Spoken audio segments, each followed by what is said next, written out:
Un saludo muy especial a todas las personas que se unen a esta exégesis que se hace cada domingo del texto del Evangelio propuesto para la liturgia. En este domingo tomaremos dos textos del Evangelio de Lucas. Uno en el capítulo primero del versos del 1 al 4 y otro en el capítulo 4 versos del 14 al 21. Es muy importante tener en cuenta que este tercer domingo del tiempo ordinario ha sido instituido el domingo de la palabra de Dios. Y en el momento de la reflexión vamos a tener en cuenta este elemento, porque yo quiero invitarlos de una manera muy cordial a que leamos de verdad este Evangelio de Lucas.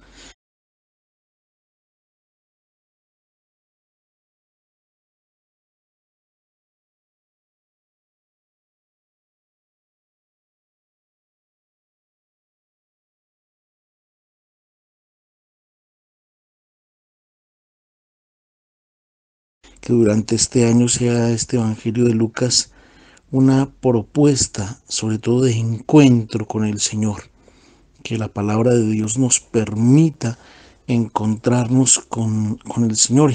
Descubriremos muchas cosas bonitas y especiales, sobre todo lo que hay en el corazón de Dios. Este Evangelio de Lucas es un evangelio muy especial y nos va a dar pautas para que nosotros podamos, a través de la palabra, tener un verdadero encuentro con el Señor.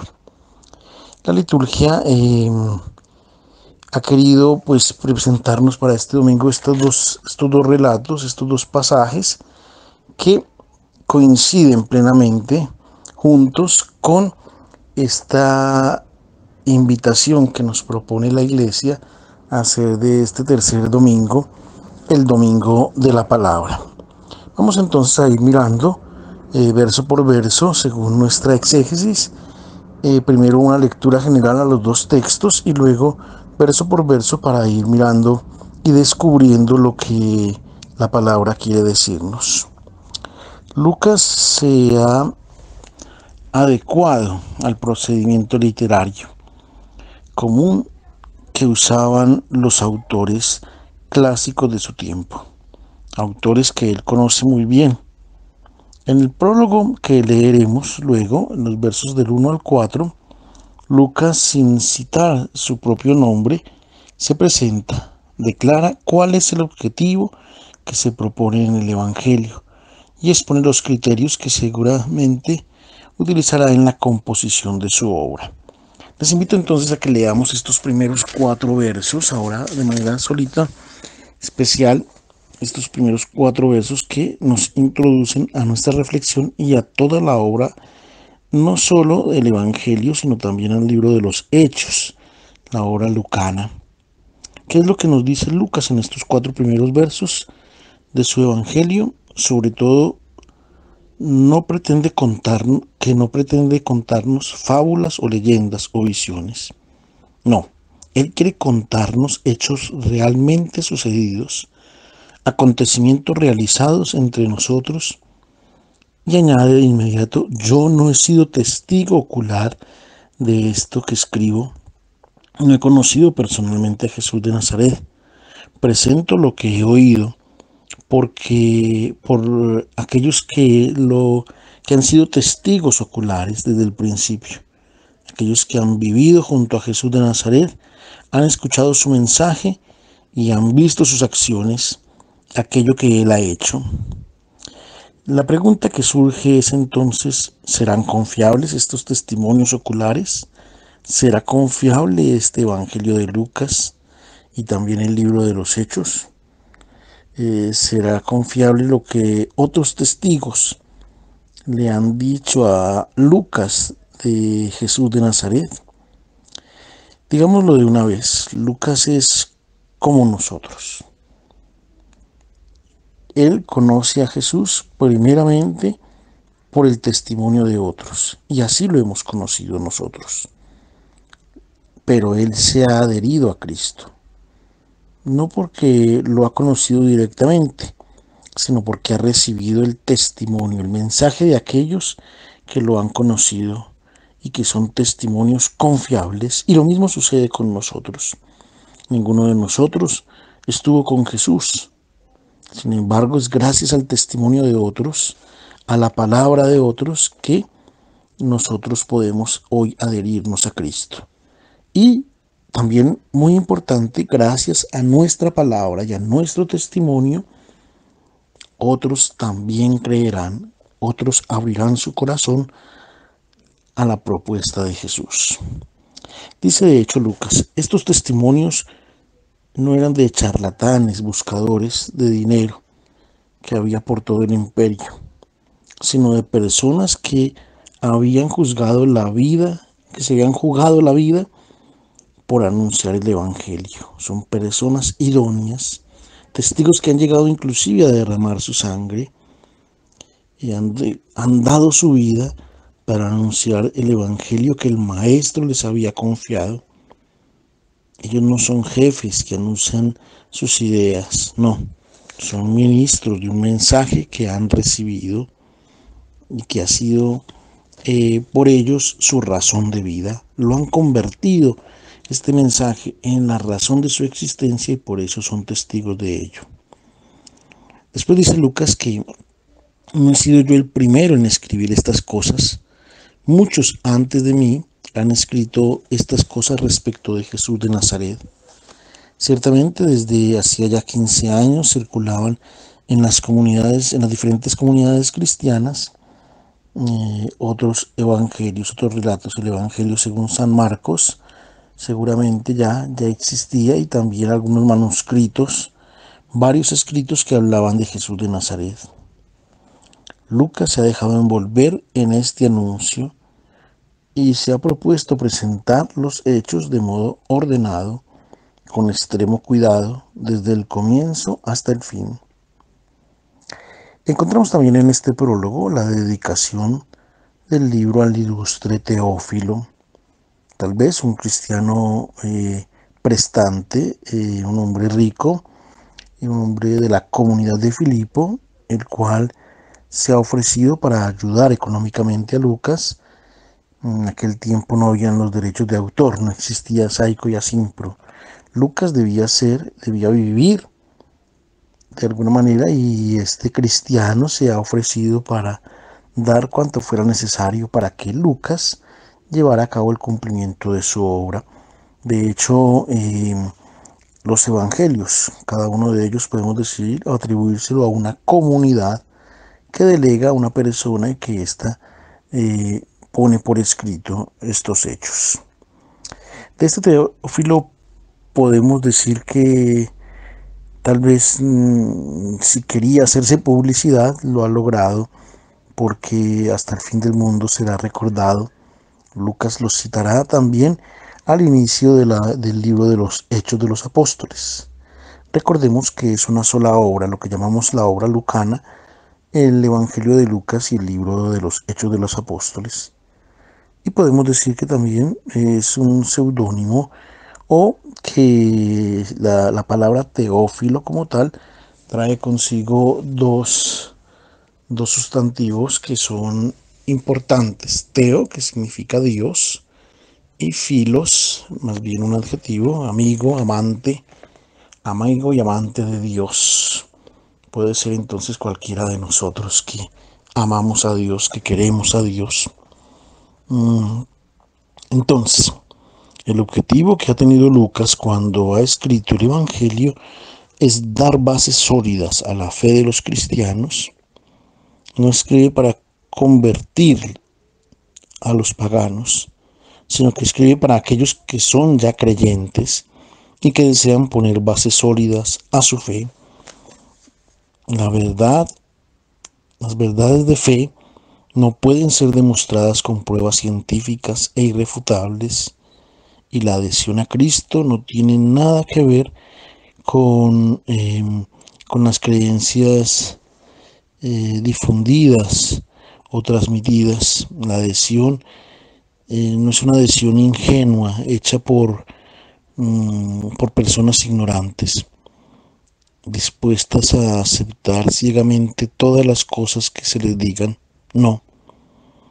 Existen las óptimas razones que inducen a creer, Y es lo que Lucas quiere exponernos, es lo que Lucas quiere enseñarnos. Por eso vale la pena adentrarnos en este Evangelio de Lucas con una confianza plena, sabiendo que no es una imposición el Evangelio y que tampoco es para aceptarlo simplemente de manera ingenua. Aquí está trazado claramente el camino para nosotros hoy. Si queremos basar nuestra decisión de fe de forma auténtica y madura, se trata entonces de aceptar el Evangelio, de recibirlo y de acogerlo. Una vez más, invito a leer este Evangelio de Lucas, a encontrar en él la respuesta al sentido de nuestra existencia. Pasemos entonces ahora al segundo relato, al segundo pasaje, que está en el capítulo 4, comencemos con los versos 14 al 16. Hay que decir que este es un relato continuo que continuaremos leyéndolo el próximo domingo. El verso 21, que será el verso de engranaje entre el Evangelio de este tercer domingo y del próximo cuarto domingo. Comienza entonces con los versos 14 al 16. Se trata de una visita de Jesús de Nazaret a Nazaret, donde se había criado, donde había crecido. Esta visita también es narrada por Marcos y por Mateo. Ellos, sin embargo, la colocan hacia la mitad de la vida pública de Jesús.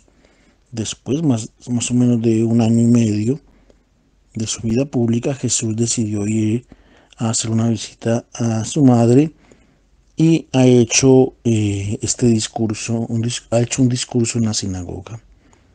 Lucas sí nos cuenta de qué se trata ese discurso y la enseñanza que trae con él. Él lo coloca esta visita al inicio de su vida pública. Estamos en el capítulo 4, que es prácticamente comenzando.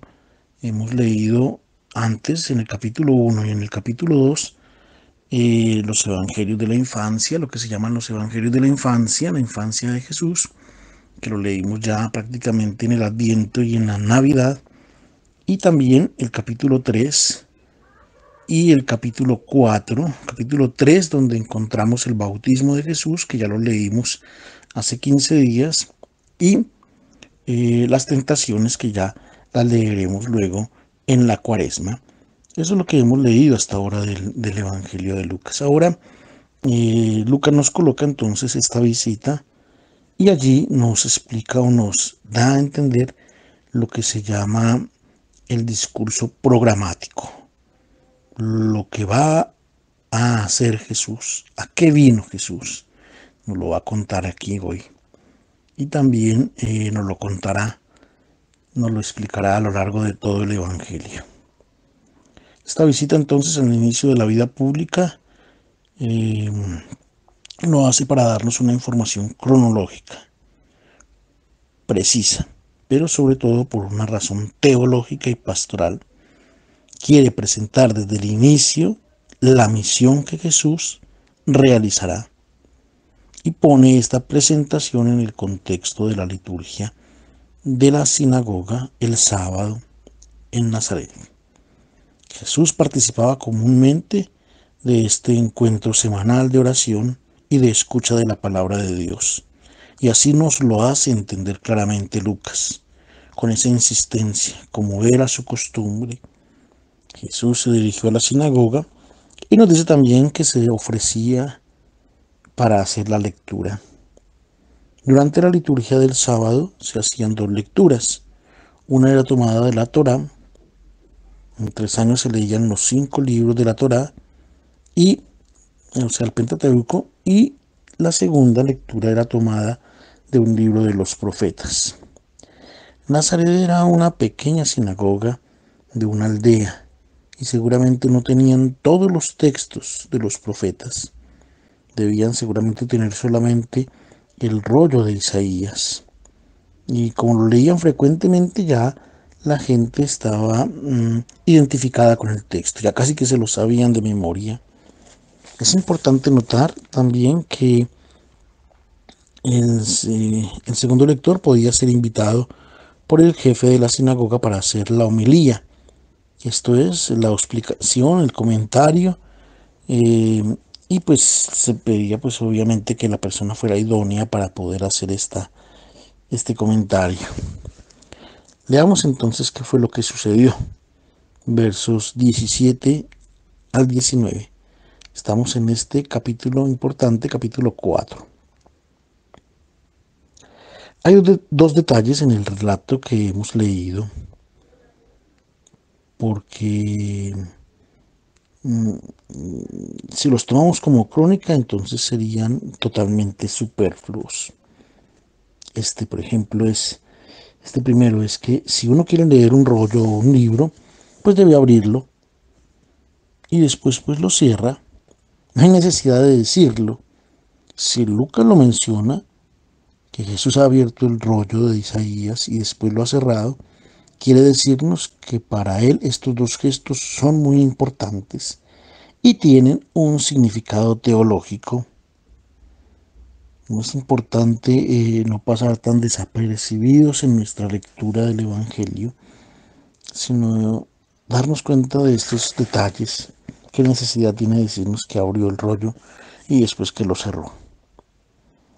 Primero, el hecho de que Jesús abra el libro de la Sagrada Escritura quiere decir que sin él el libro sagrado permanece cerrado.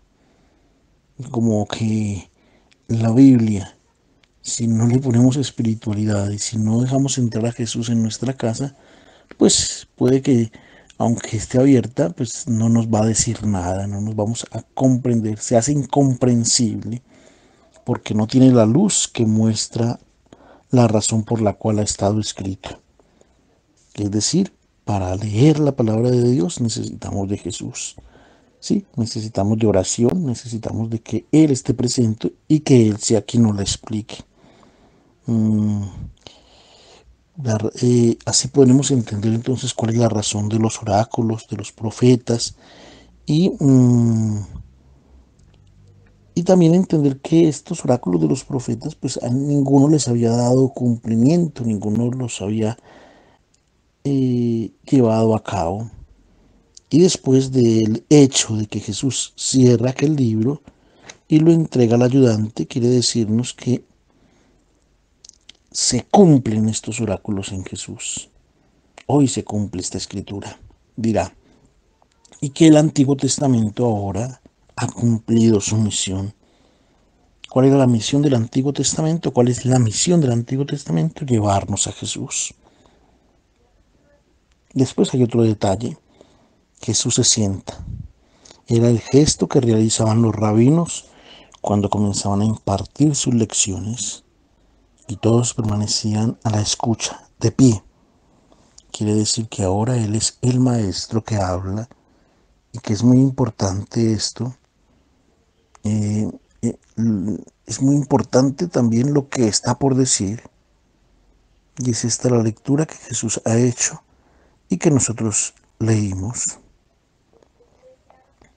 El Espíritu del Señor está sobre mí, por esto me ha consagrado con la unción y me ha enviado a hablarle al pueblo. ¿Quién es este personaje del cual habla el libro del profeta Isaías? El personaje que ha sido consagrado por el Señor para una misión profética.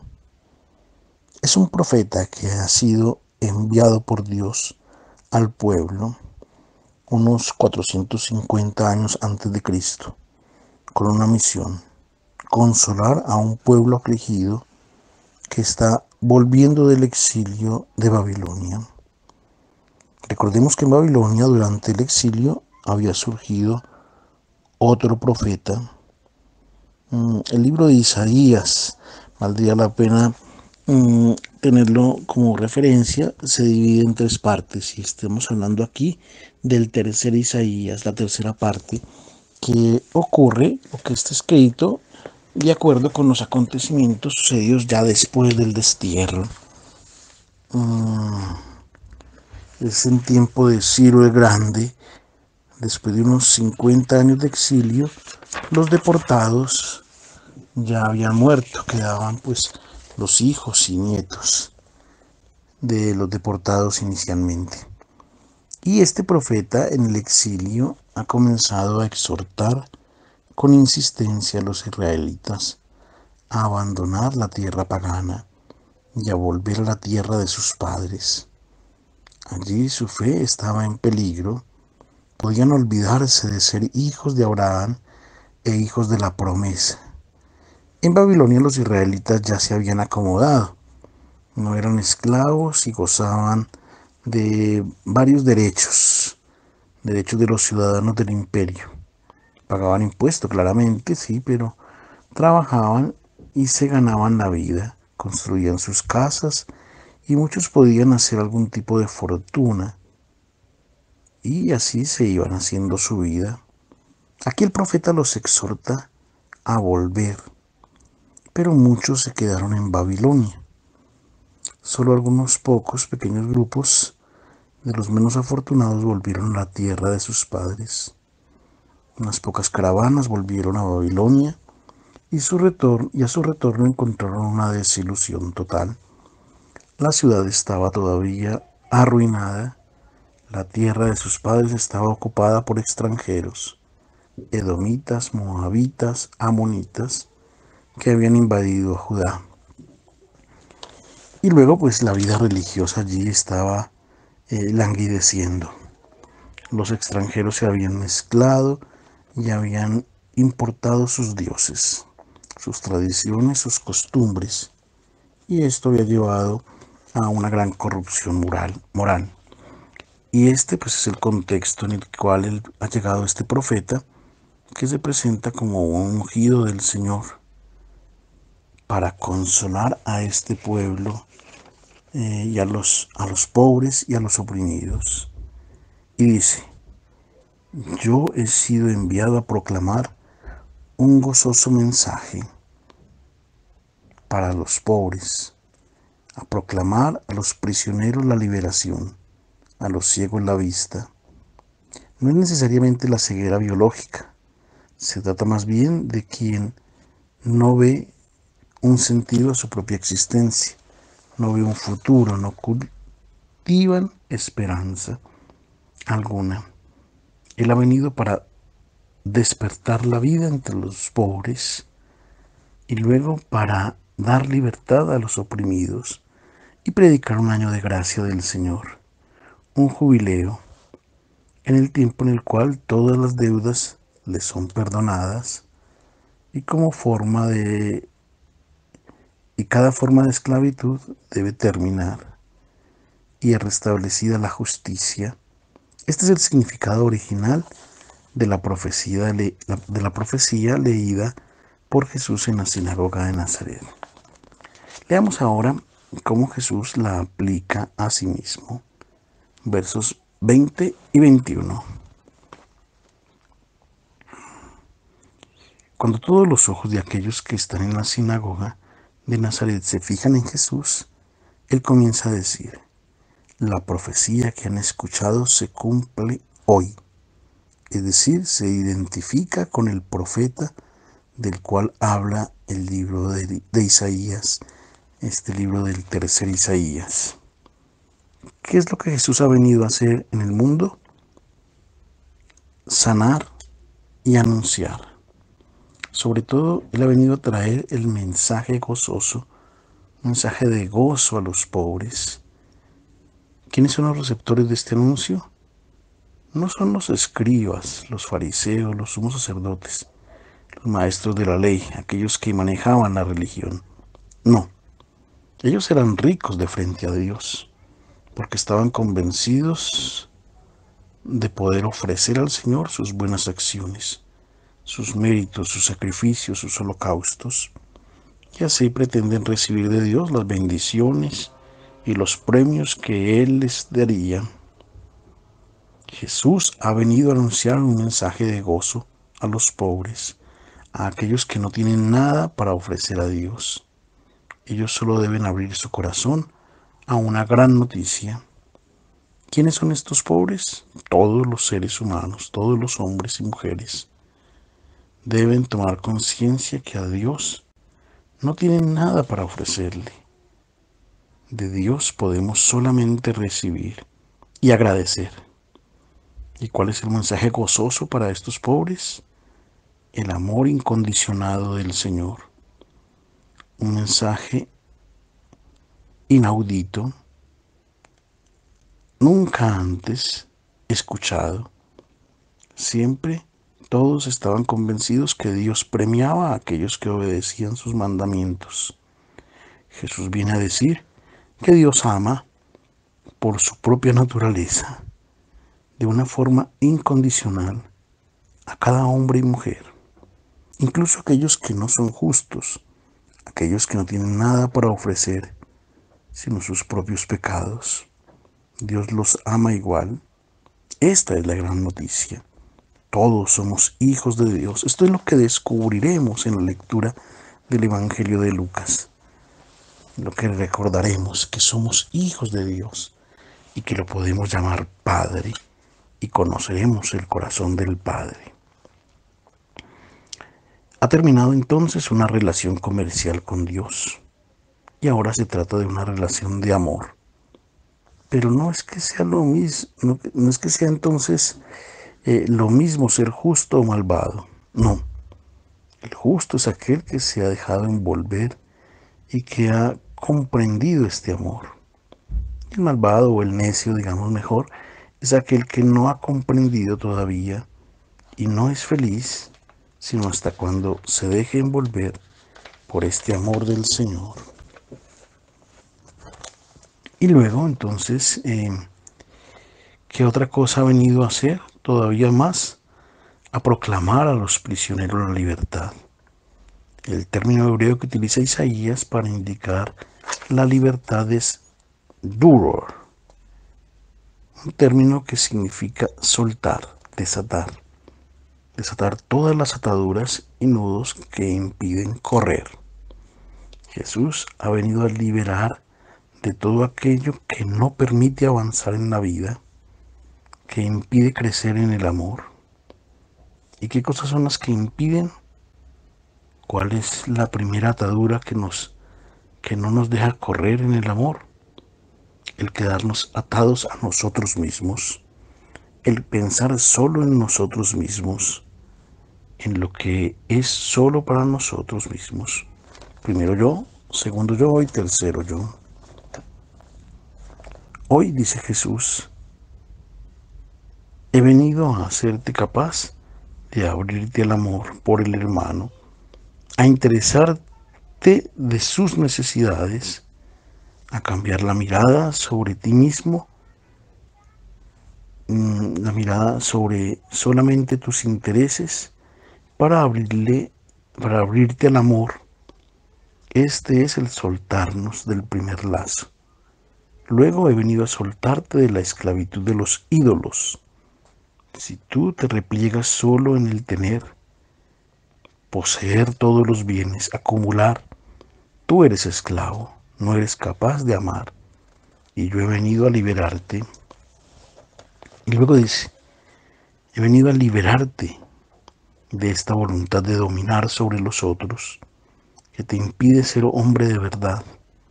Y también he venido a liberarte de los miedos, de las dudas, de los rencores que te hacen esclavo del pasado, los errores del pasado. Estos son ahora vistos a la luz de esta nueva imagen de Dios, que es un amor incondicional. Y entonces tú debes sentir que te he envuelto, te he llenado del amor de Dios, aunque seas pecador, y que este amor te cambia y te hace feliz. Y después dice, para abrir los ojos a los ciegos. Los ciegos son aquellos que no saben a dónde están yendo, que caen, que tropiezan, que se estrellan, se hacen mal a sí mismos y también a veces hacen mal a los demás. No tienen un objetivo en la vida, no han tomado conciencia de su propio destino, todo es oscuridad y tiniebla, y entonces se toman decisiones equivocadas, decisiones que no permiten crecer en la humanidad.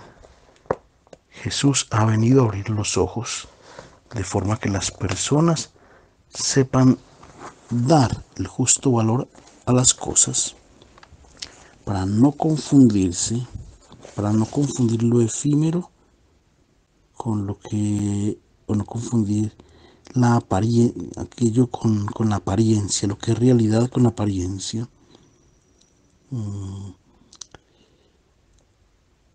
Cuesta poder discernir e identificar esto. Y el Señor ha venido a abrir los ojos. Esto obviamente se está hablando en un plano espiritual. Aquello que vale es la vida. Pero ¿de qué vale acumular bienes, enriquecerse? ¿Esto es lo que vale o vale verdaderamente es el amor? El Señor viene a darnos luz, a iluminarnos y a permitirnos ver.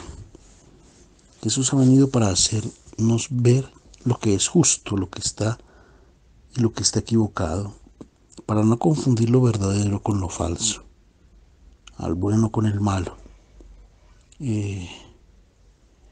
No es lo mismo la bondad y la maldad. A veces pueden confundirse o pueden parecer similares. Si no abrimos los ojos, entonces todo será confuso y seguirás tus propios caprichos, las pulsiones del momento, aquello que te deja cómodo, aquello que tú quieres y no te humaniza.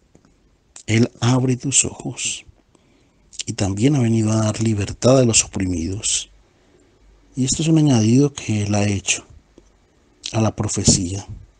Y entonces está insistiendo sobre el hecho que su venida es una liberación a la pulsión que te lleva a esclavizar, a servirte de los otros.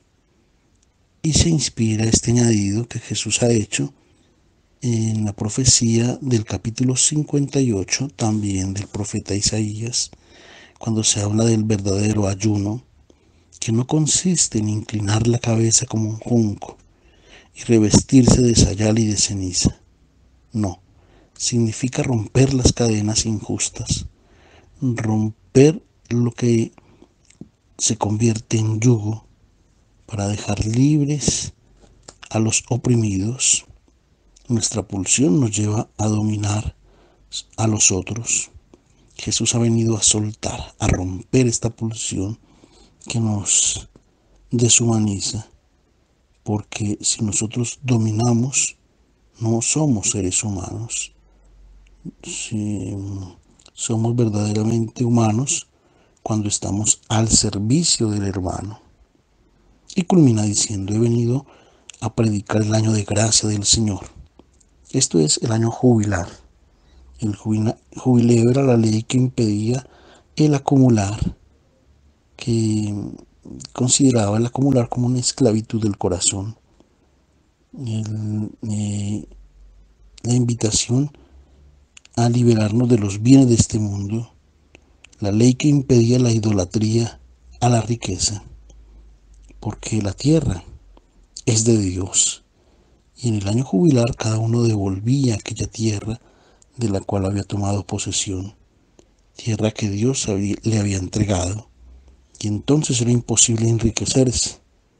El año jubilar era el año en que se tomaba conciencia que los seres humanos no son dueños de los bienes de este mundo, todo es de Dios, y los bienes de Dios son destinados a todos sus hijos. Quien acumula está fuera del proyecto de Dios. Este es el anuncio que Jesús ha venido a dar. Este año, con la lectura de Lucas, lo veremos reflejado página tras página.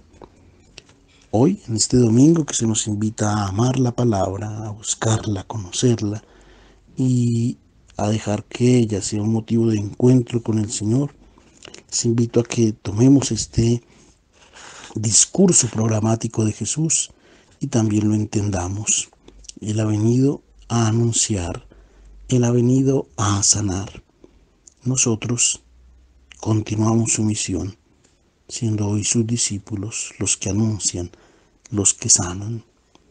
Que la palabra de Dios sea la fuente de vida para guiarnos durante todo este año.